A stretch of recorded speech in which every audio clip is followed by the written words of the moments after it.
Ma ogtahay muuqaalkaaga inaad ka dhigato mid la xiisayn karo oo daawashadiisana lagu raaxaysan karo inaad u baahan tahay 3 shay. Haddaba maanta muuqaalkan waxaa ku baran doonaa 3 shay oo muhiim ah muuqaalkaana ka dhigi karo mid aad iyo aad loo xiiseeyo muuqaal walbo aad samaysano dadka ay jeclaystaan marnaba iskayb aysan dhehinin ama aysan isdhaafinaynin daawashadiisana ay ku raaxaysan doonaan mowduuca rabtid mowduuca rabtid ka hadal ama ka sheekee laakiin muhiimadda waxay tahay 3dan tool aan halkan ku sharxi doono in aad samaysid muuqaalkaagana aad ku dirtid. Haddaba 3daas tool maxay yihiin muuqaalkan ayaad ku arki doontaa.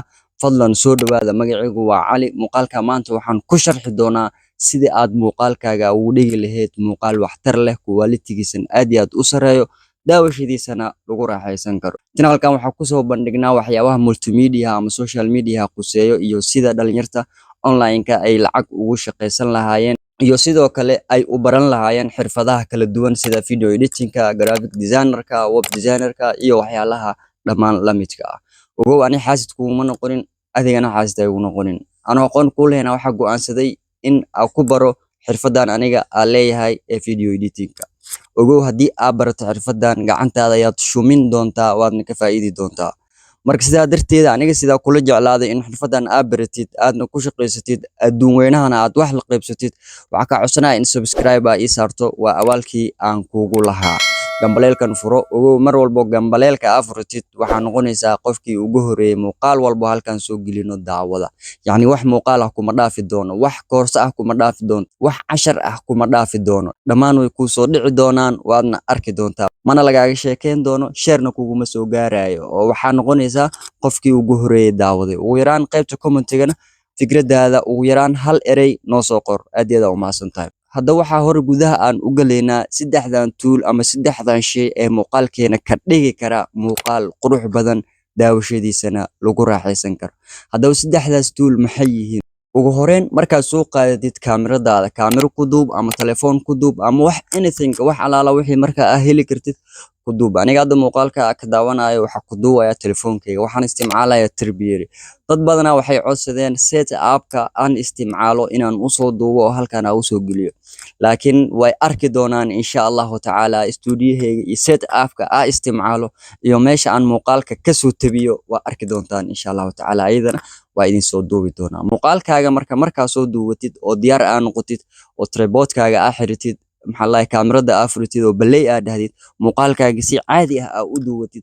Ogow asoo sidiisa muuqaalkaas haddii aad soo bandhigto oo YouTube-ka ama social media meel alaala meesha rabto aad ka soo geliso, indhaha ayuu dad ka xanuujinayaa adigoona wax isbeddel ah aanan ku sameynin. Haddaba sababtu indhaha ugu xanuujinayo maxaa waaye? Sababtoo ah adigaba waqti ma gelinin, daawashadiisana lama xiiseynayo. Shaygaas waxaa u duubeysaa in la daawado oo dadka ay ku raaxaystaan daawashadooda.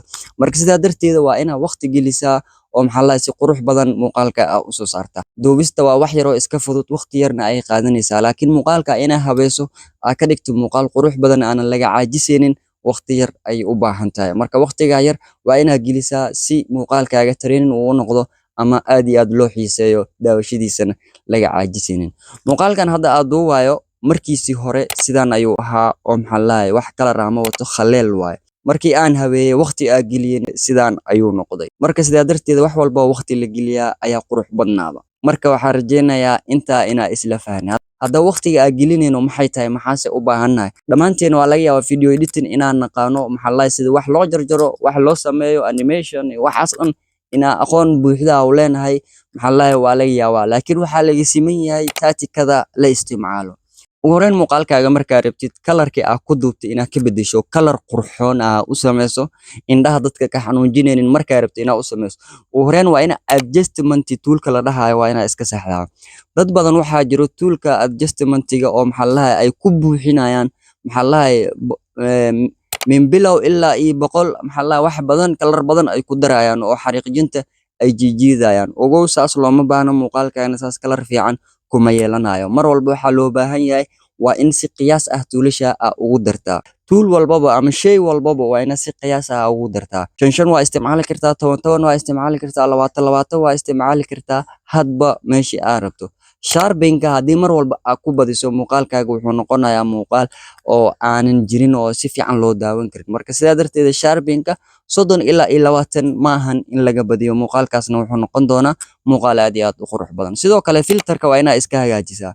Filterka markaad dooratid oo aad saaratid waa inaa yareysaa oo aad ka dhigtaa 10, 15 ilaa 20 aad ka dhigtaa. Intaas oo 10 oo 15 markay iskugu imaadaan bay waxaa ka soo baxayo muuqaal cinematic ah. Laakiin haddii aad ku badiso wuxuu noqonayaa bariis cusbo kaaga badatay oo dhadhan aanan lahaynin, si loo cuno ama si loogu dhergo aanan jirin. Marka sidaa darteeda muuqaalkaaga ha noqdo muuqaal qiyaas ku soo baxay, cinematic ah, qurux badan, waqti yar aad gelisay. Jarjaritaanka iyo qaladka ka saaritaankiisa waxaa ka muhiimsan in muuqaalka kalar fiican aa u yeesho. Sidoo kale animationka mar walbo waa muhiim. Animation iyo sound effect labadaa way isla socdaan. Marka sidaa darteeda mar walbo animation dhacayo, muuqaalka animation aad geliso ama animation uu sameynayo waa inuu sound effect uu lahaadaa. Waxaa laga yaabaa dadka qaar sound effect aanan garanayn. Sound effect waxaa laga wadaa waxa hadda aa maqloosid. Sound effect badan ayaa jiro, kuwaas halkan laguma soo koobi karo. Waana qasab inaad baratid sound effect-yada iyo waxyaabaha loogu isticmaalo. Haddii aad baratid sound effect-yada iyo waxyaabaha loogu isticmaalo iyo meelaha loogu talagalay, ogow waxaa tahay gacan dahab, qofna iskaaga sheegin. Marka waa muhiim mar walbo animationka iyo sound effect-ga waa inay isla socdaan. Dadka inta badan waxay isku qaldaan background music iyo sound effect. Background music iyo sound effect waa laba shay oo kala madax banaan. Background music waxaa la dhahaa muuqaalkan hadda ay daawanaysid gadaashiisa music yar oo si daciif ah u yeerayso oo ka dhex socoto aa la dhahaa background music. Sound effect-na waxaa la dhahaa dhaqdhaqaaq markaad sameynaysid, effect-ga dhacayo ama soundiga ama shanqarta aad maqlaysid ayaa waxaa la dhahaa sound effect. Sound effect walbaba marka wuxuu leeyahay wax gaar ah loo isticmaalo. Marka waa inaad barataa waxyaabaha sound effect-ga loo isticmaalo. Marka haddii aad baratid sound effect-ga waxyaabaha loo isticmaalo inaad baratid, sound kasta waxyaabaha loo isticmaalo inaad baratid, animation walba soundiga loo isticmaalo inaad baratid, sidoo kale kalarka muuqaalka inaad baratid. Kanaalkan waa kanaalkaaga, halkaana ayaan soo dhigi doonaa casharadaas ayagoo badan. Marka kanaalkan subscribe saaro, gambaleelkana furo, si aad u baratid xirfadaadana aad sare u gaarsiisid hadduu Ilaahay karaal noqdo. Marka sidaa darteeda waxaan kula jeclaaday aqoonteeda in wax aan kaa siiyo. Anoona aqoon ku lahayn ayaan go'aansaday in xirfadeedan maanta aan ku baro, adduunyadana aad wax la qaybsato. Ogow adduunyada dadka baranayo video editing-ka iyo graphic designer-ka iyo waxyaalaha lacag ay ku bartaan, weliba lacag aad iyo aad u badan. Weliba by month uma bixiyaane, hal mar ayaa laga qaadaa si uu qofka u barto video editing. Adiga waxaa nasiib u yeelatay si bilaash ah maanta in halkan aan kugu baahiyo oo aan kugu baro. YouTuberada kale ee ka hadla video editing-ka ama sharaxa ama koorsooyin soo gudbiya, waxaan kaga duwanahay YouTuberadaas inta badan ma ku soo bandhigaan waxyaabaha saxda ah ama triga saxda ah ee laga rabo qofka video editing-ka.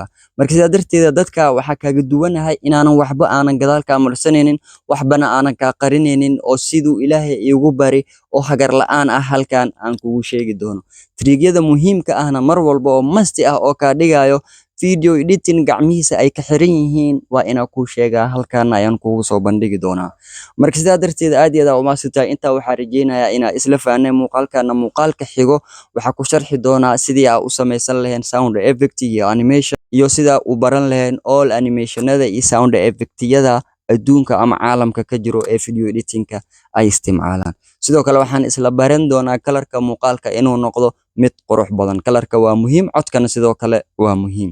Marka waa ku mahadsantahay daawashada muuqaalkan. Fadlan haddii taa markii kuugu horreysay halkan aad soo booqatay, waxaa ka codsanaya subscribe aad noo saarto, gambaleelkana aad furato. Ogow mar walbo gambaleelka aad furato waxaa noqonaysaa qofka ugu horeeyay ee muuqaaladeena halkan soo gelino ama casharkeena ama kooraskeena daawada. Marka sida u noqotid ama casharo aysan ku dhaafin, waxaa ka codsanaya in subscribe aad saarto, gambaleelkana aad furato. Muuqaalkana like noo saar, ugu yaraan commentigan hal erey nagu soo qor.